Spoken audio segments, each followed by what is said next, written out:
वसुदेवसुतं देवं कंसचाणूरमर्दनं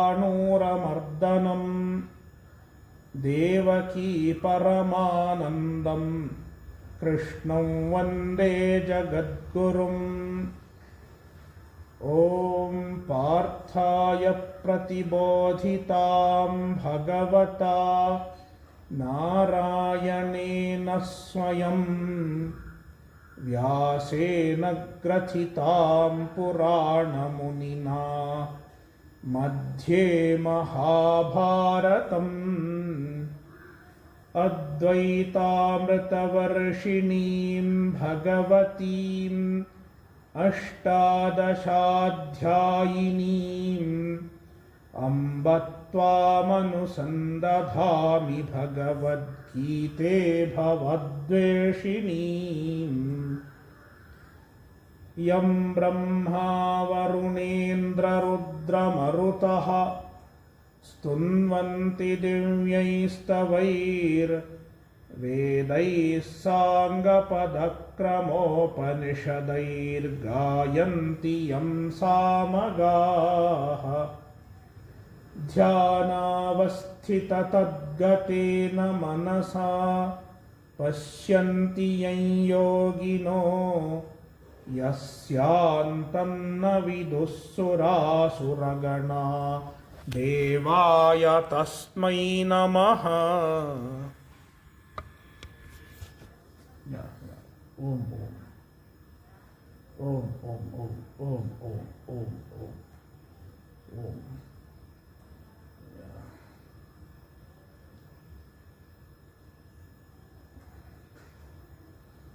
भगवद्गीता अध्याय 13 श्लोक 22। उपद्रष्टानुमन्ता च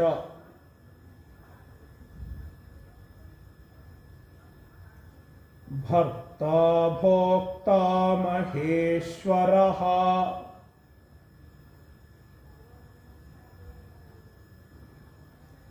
परमात्मेति चाप्युक्तो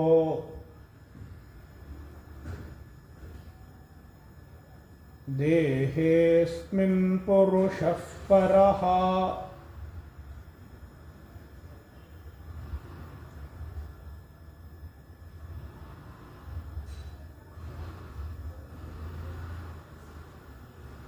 अस्मिन् देहे पुरुषः, the Purusha, Atma, in this body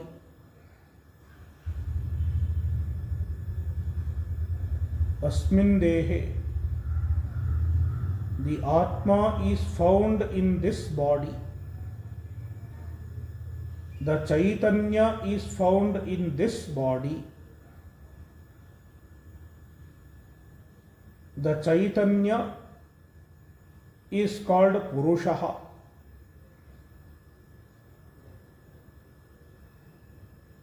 The Purusha is identified as Bhokta.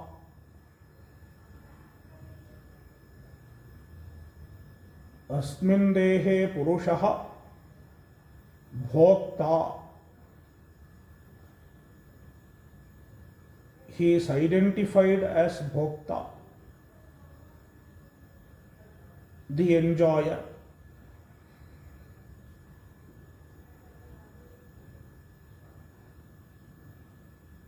As long as we identify it as Bhokta,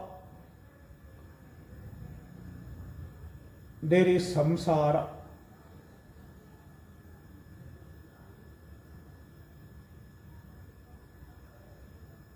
Therefore, one should understand the true nature of the Atma. The true nature of the Atma is freedom, free from bhoktritva.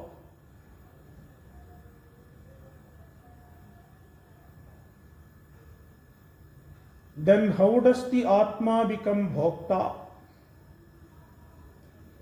On account of the identification with the Prakriti. On account of Prakriti, the Atma becomes Bhokta. In reality, Atma is not Bhokta. Therefore, Bhagavan says, Purushaha Paraha. The Purusha is Paraha. He transcends Bhoktrutva. In his own nature, he is free from Bhoktrutva. Therefore, he transcends samsara.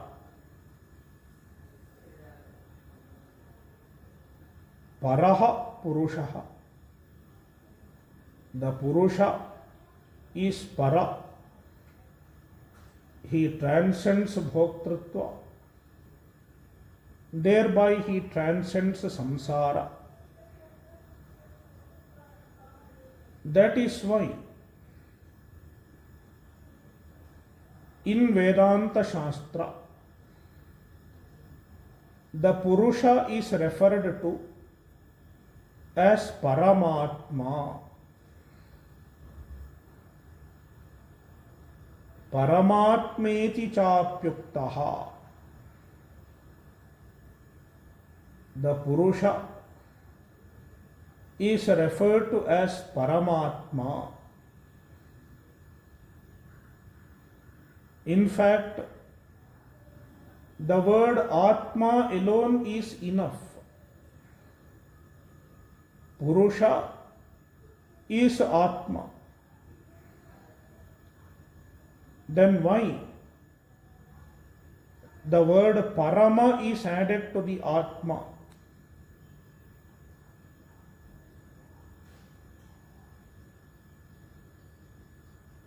Any adjective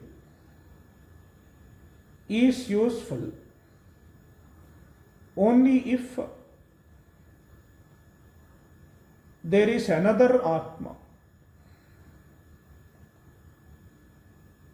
If there is another Atma, this Atma has to be distinguished from the other Atma.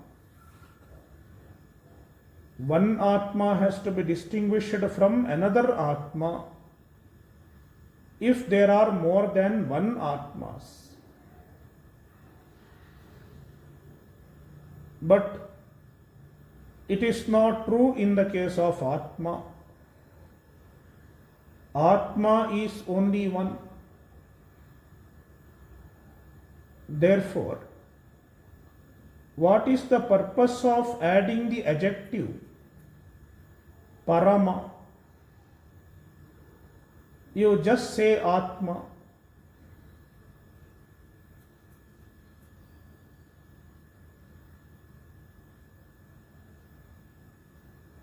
Sometimes when we refer to some of our relatives, we add the adjective elder, younger, etc. My elder brother, my younger brother, my elder sister, my younger sister. We use such adjectives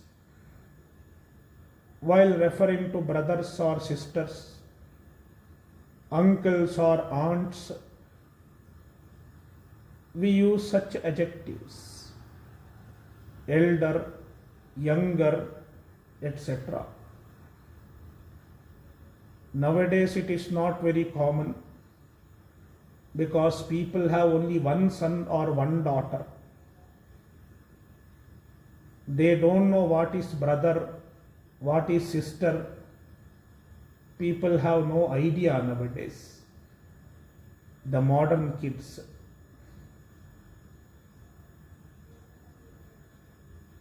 But the people of the generation who are listening to me right now will definitely understand elder brother, younger brother. Why do you add elder brother? Because the brother has to be distinguished from the other brother. There is a younger brother, that is why you call him elder.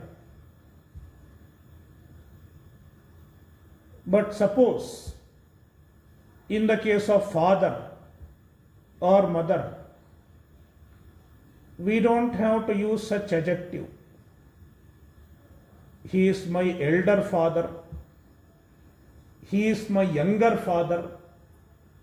We don't have to say, because father is only one, mother is only one. Therefore, the purpose of an adjective is only to distinguish a given member from another similar one.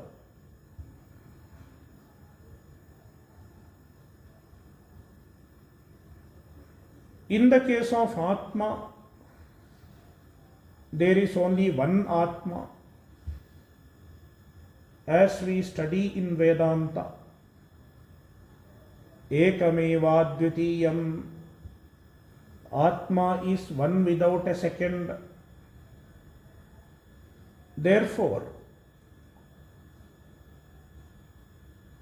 why the adjective Parama is used while describing the Atma?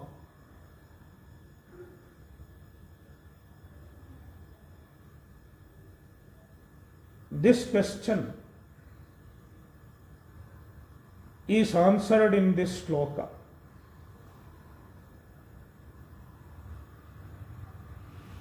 The Atma is generally understood as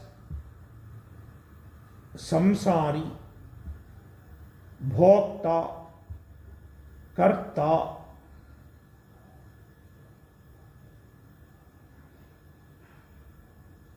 Therefore, in order to distinguish the true nature of the Atma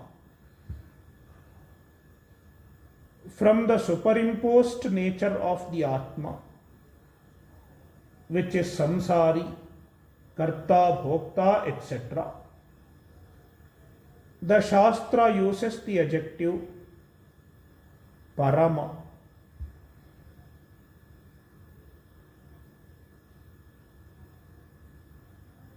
It is the supreme Atma, the transcendent Atma, the Atma which transcends samsara is called Paramatma.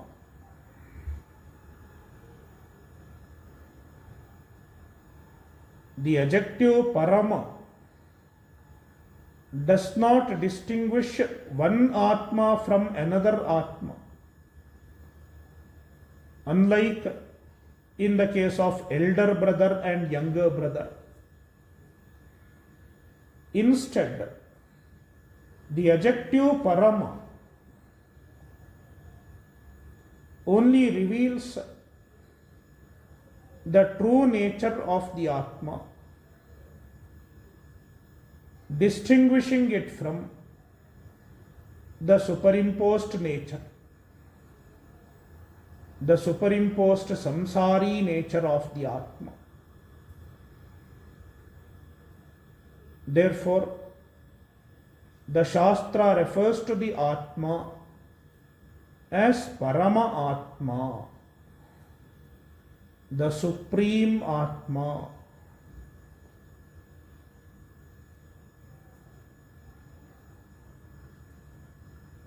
This Paramatma is described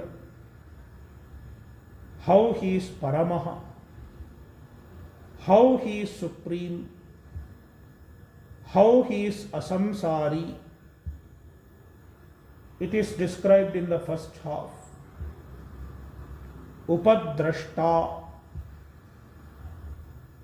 The Atma is Upadrashta. We have discussed this description in the last session. Upa means the nearest,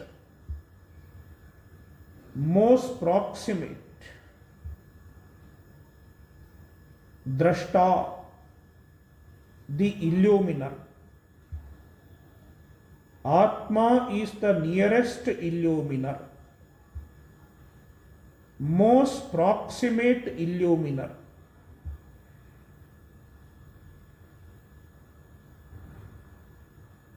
Unlike the other drashtas, like eyes, etc. Eyes are not nearest because the eyes are intervened by our mind. Therefore, there is a distance between our eyes and us. There is a distance. Therefore, it is an external drashta with respect to the Atma, with respect to us. Likewise, even the mind. Mind is also external to the Atma.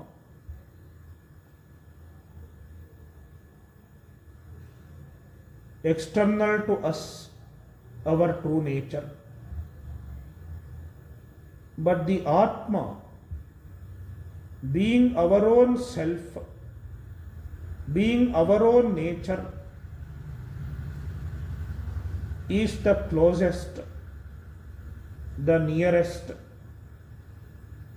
Nothing can be nearer than the Atma.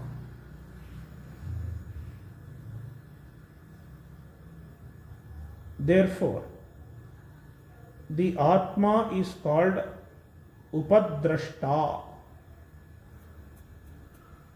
the innermost illuminer.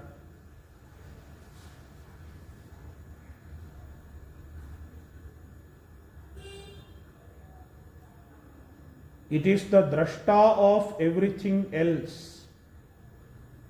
It is the illuminer of everything else, including the mind and senses.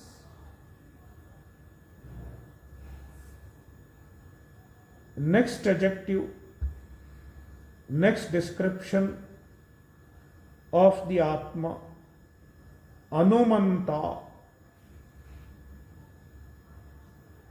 Anumanta literally means one who allows, one who permits. In this context, Anumanta means Sannidhi matrena anugrahakaha, one who blesses everything by mere presence. Just by being present, the Atma blesses everything around it.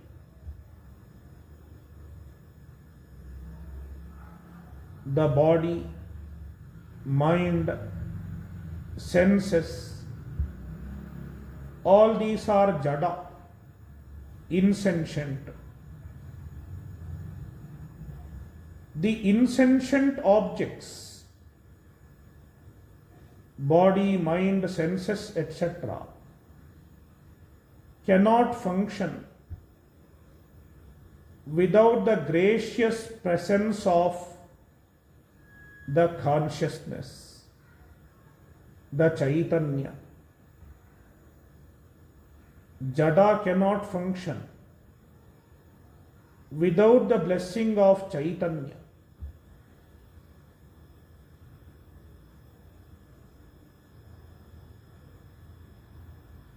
Therefore, the presence of Atma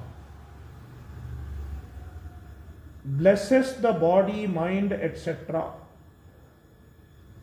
with the Chaitanya. On account of the Chaitanya of the Atma, the body, mind, etc. are able to function.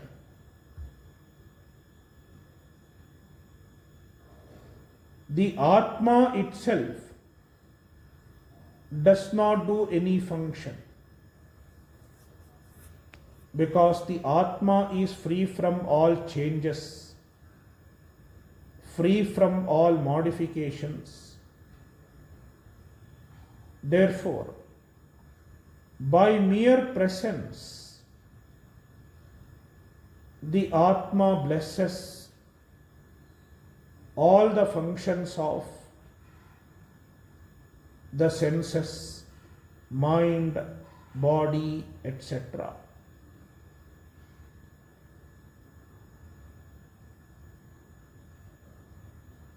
Therefore, it is called Anumanta.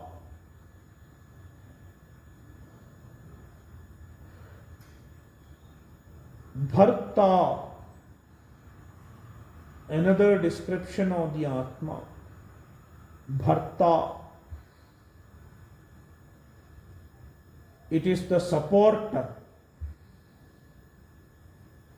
Atma is the supporter of body, mind, etc. How does the Atma support? In the world, we see people supporting others.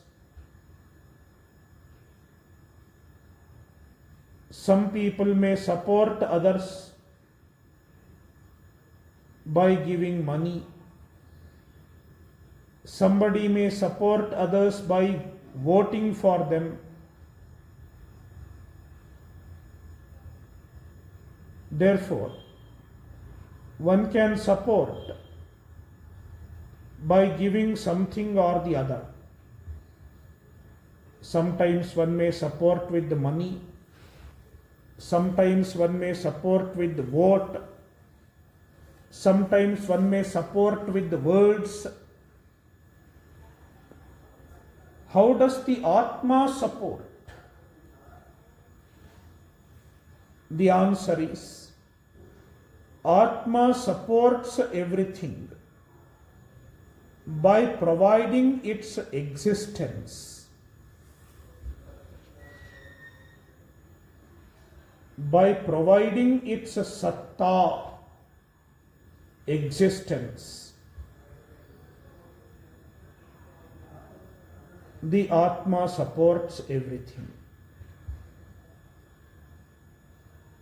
The Anatma, the non-self, does not have a satta of its own, does not have an existence of its own. Therefore, it is dependent on the Atma for its existence. Therefore, the Atma provides with the existence. That is how the Atma supports everything.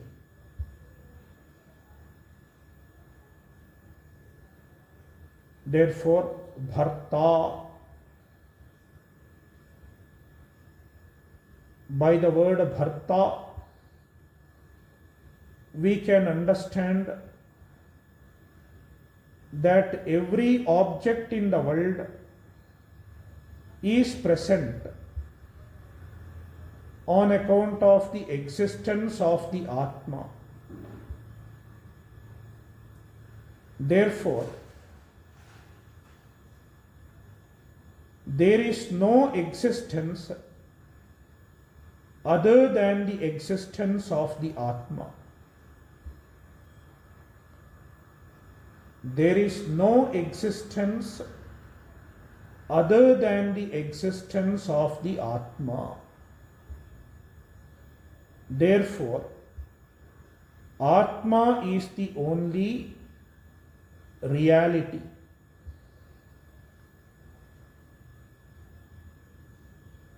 Atma is the only reality. It is implied by the word Bharta.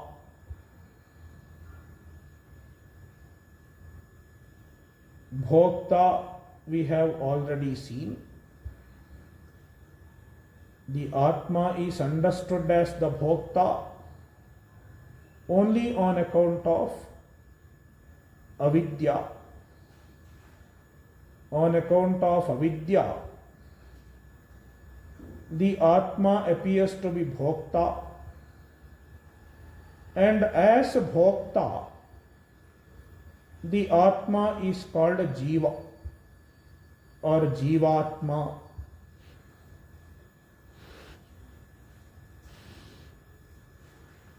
The same Atma, on account of avidya,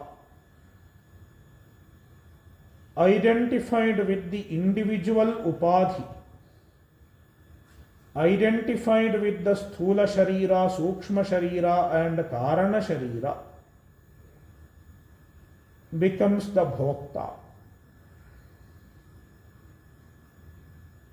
Now, in the very next word,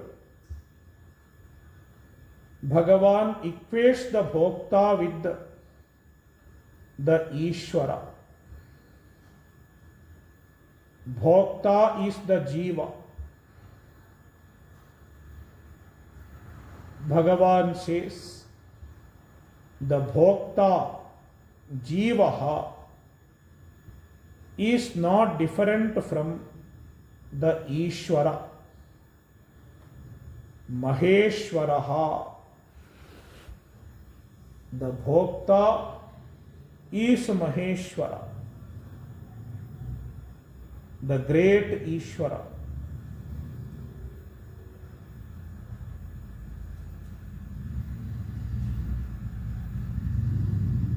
By equating the Bhokta with the Ishvara, Bhagavan shows that the Jiva Ishvara Bheda is not real. Jiva Ishvara Bheda is only caused by avidya, ignorance. In reality, both Jiva and Ishvara are the same Chaitanya, same Paramatma, same Brahman.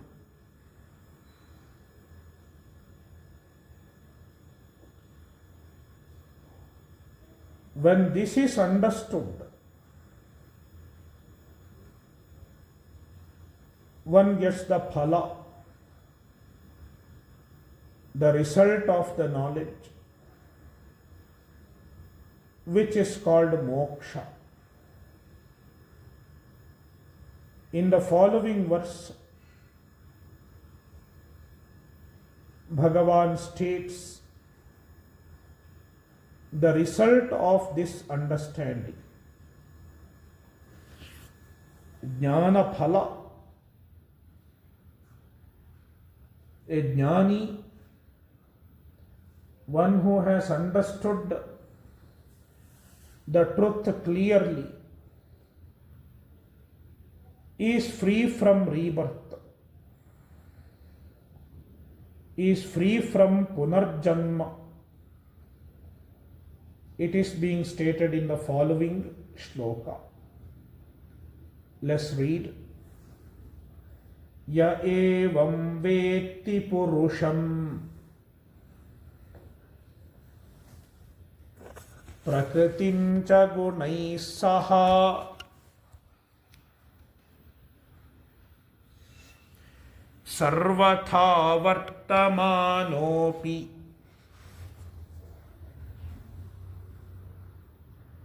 na sabhuyobhijayate.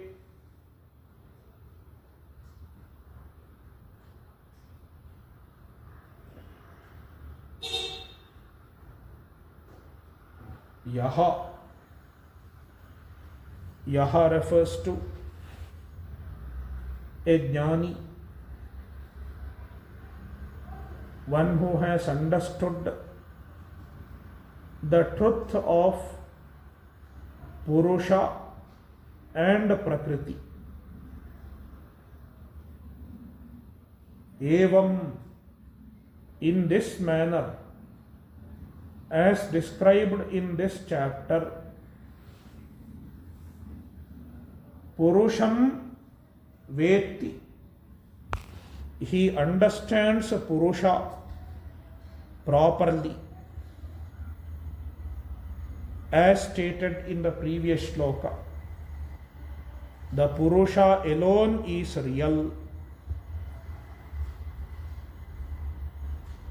and the Purusha alone appears as Jiva as well as Ishvara.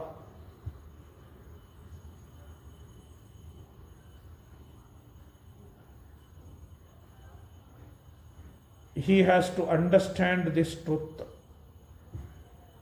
He understands this truth properly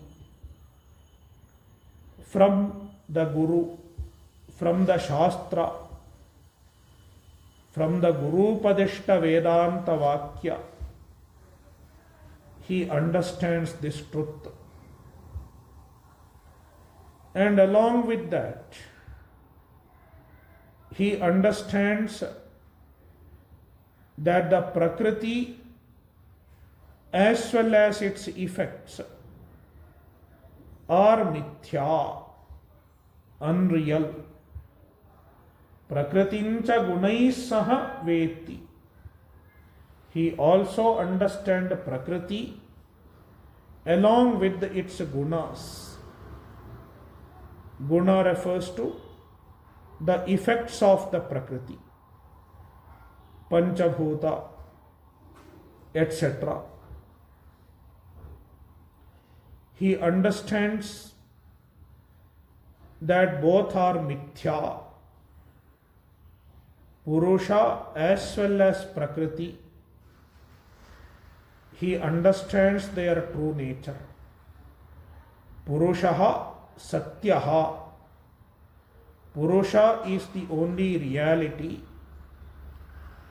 Prakriti and its effects are mithya, unreal. And he also understands very well, I am the Purusha. Aham Purushaha. Aham Paramatma. He understands this truth properly.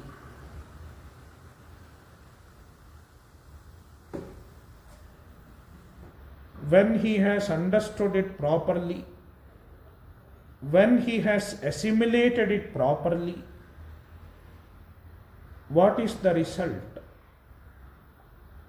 As soon as he has understood, he has become a Jivan Mukta. He is free from the emotional symptoms of samsara.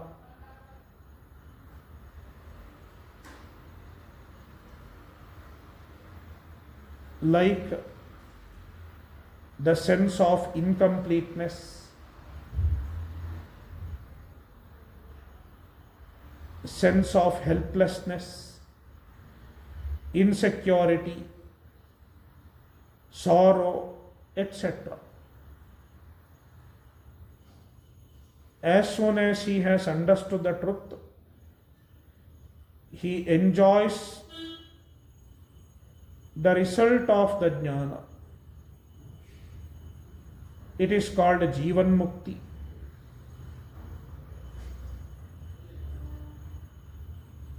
The Jivan Mukta is qualified for freedom from rebirth. Freedom from rebirth is called Videha Mukti. Jivan Mukta attains Videha Mukti on his death. When his body expires, he attains Videha Mukti, freedom from rebirth. Meaning, he does not have one more janma. He will not be reborn. Nasa bhuyo bhijayate.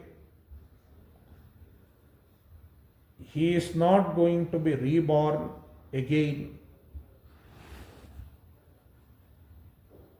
As long as one is an ajnani, as long as there is no Atma-jnana, one cannot escape from rebirth.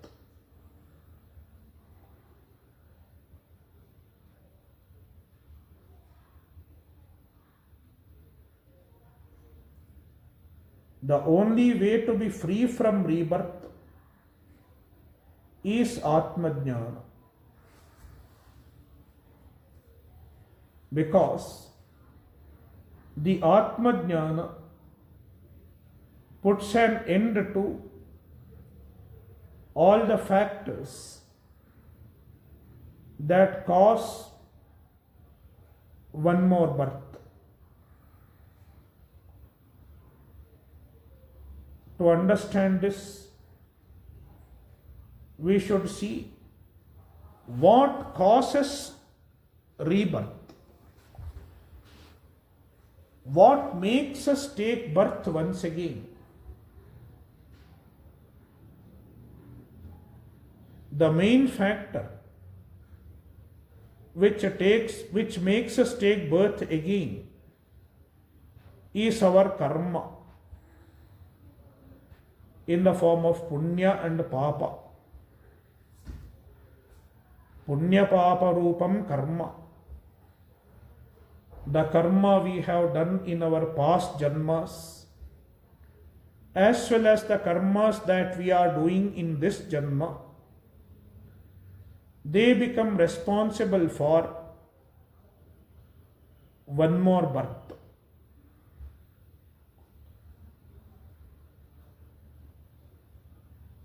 That is why, as long as we are associated with the karma,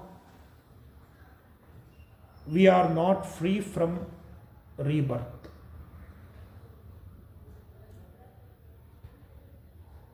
The Atma-jnana, self-knowledge, puts an end to all our karmas.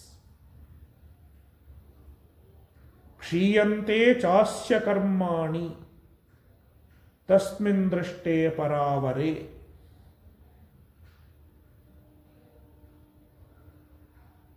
When the Atma is understood, when the Brahman is understood, the karmas of a jnani get destroyed. A jnani is free from karmas. It is told in the Shruti and it is told in Bhagavadgita also. Yathaidhamsi samiddhognihi bhasmasat kurute Arjuna jnanagni sarva karmani bhasmasat kurute tatha. Just like a blazing fire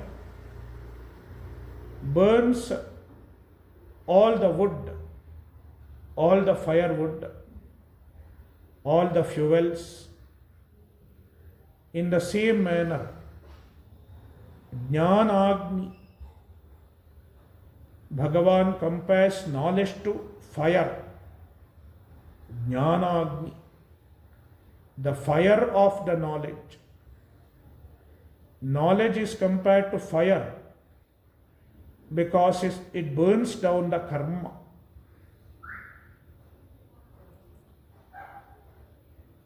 Sarva karmani bhasmasat kurute. The fire of knowledge burns all the karmas. Therefore, a jnani has no more karma. He is no more associated with the punya and the papa. The punya and the papa done in the past will not affect him. Also, if he performs any wrong actions in the future, that is after jnana, if a jnani violates the dharma, violates the norms of punya and papa, even then he will not be affected by the karma. Unlike an ajnani, if an ajnani violates the dharma, violates the values, he will get papa. But it does not happen with the jnani. Even if a jnani violates the dharma, he is not affected. Because the jnana has made him free from all karmas. The karmas he has done in the past and the karmas that he might do in future also. In fact, the actions that a jnani does cannot be even considered as karma, because he does not have kartrutva. He does not have the identity of doership. That is why he is not affected by the actions. Therefore, Bhagavan says, Sarvatha Vartamanopi. In whatsoever way a jnani may exist, a jnani may live in any way he chooses. Sarvatha, in whatever way, meaning he may not follow the injunctions of the Shastra. He may violate the injunctions of the Shastra. Even then, he is not bound by the karma. That is why an Acharya says, Nistrayigunye pathi vicharatam ko vidhih ko nishedhaha. One who has attained the Nistrayigunya, the Atma Jnana, then he is free from the obligation to follow vidhi and nishedha. An ajnani has to follow vidhi and nishedha. A jnani does not have the obligation to follow vidhi and nishedha. Does it mean a jnani will always violate the vidhi and nishedha? Will he always do wrong things? Will he conduct himself in immoral ways? It is not true. It is not so. As Sureshwaracharya says, Buddhadvaita satatvasya yatheshtacharanam yadi shunam tattvadrisham chaiva ko bhedo shuchi bhakshane. A jnani, if he does all adharma, following his own whims and fancies, then Sureshwaracharya says, in that case, there won't be any difference between a jnani and a dog. Therefore, the idea here is not that a jnani will always violate the vidhi and nishedha. In fact, a jnani will naturally follow the vidhi and nishedha. It is also told by the acharyas, because even before getting jnana, he has practiced all the vidhi and nishedha. Therefore, following the vidhi and nishedha of the Shastra has become a jnani's second nature, even before he has attained jnana. Therefore, without any effort, ayatnataha, without any effort, a jnani will have all the qualities as prescribed by the Shastra. That is why Krishna does not mean to say that a jnani will violate the vidhi. It is not so. The idea is to say that a jnani is not affected by any karma, including punya and papa. Therefore, sarvatha vartamanopi nasa bhuyobhi jayate. A jnani is not reborn at any cost.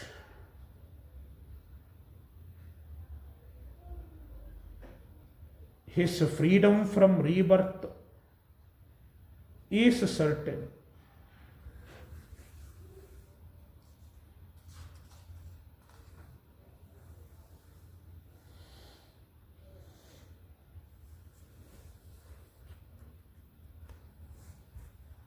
From the next shloka onwards,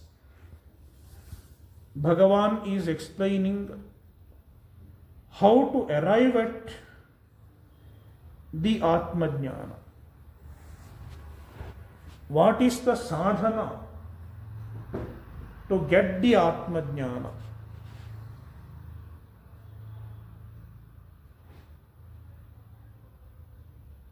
When we discuss sadhana, we have to think of the adhikari.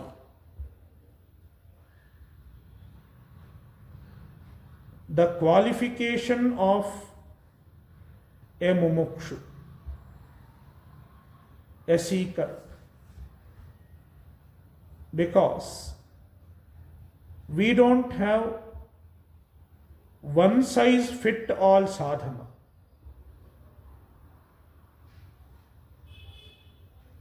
This is the speciality of Sanatana Dharma. If you look into any other religions, everybody has the same type of discipline.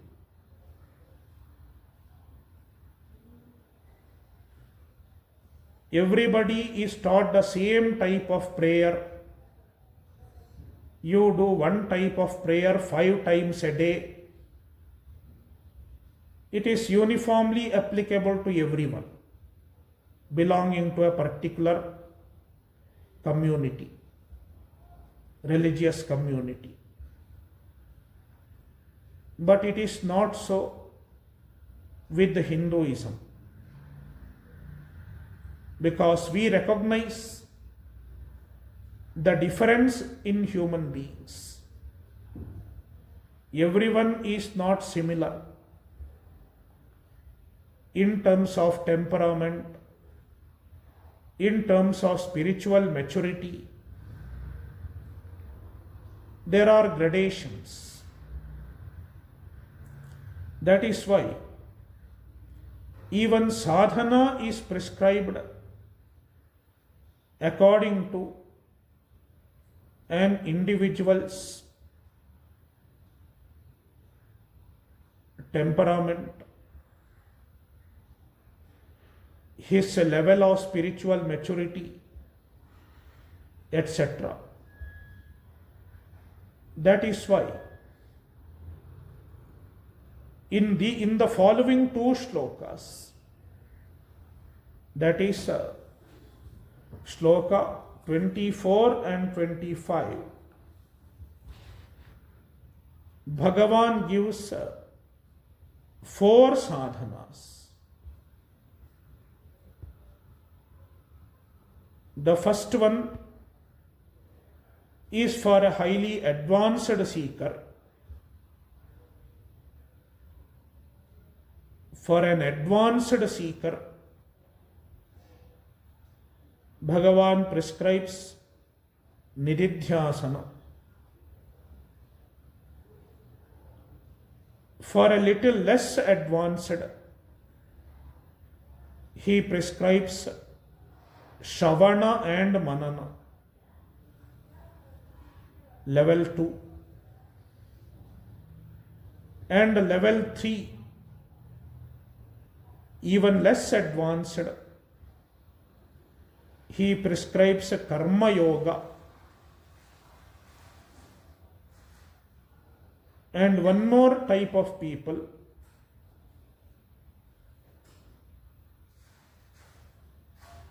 who cannot even do Karma Yoga by understanding the teaching of the Shastra, Bhagavan prescribes one more sadhana.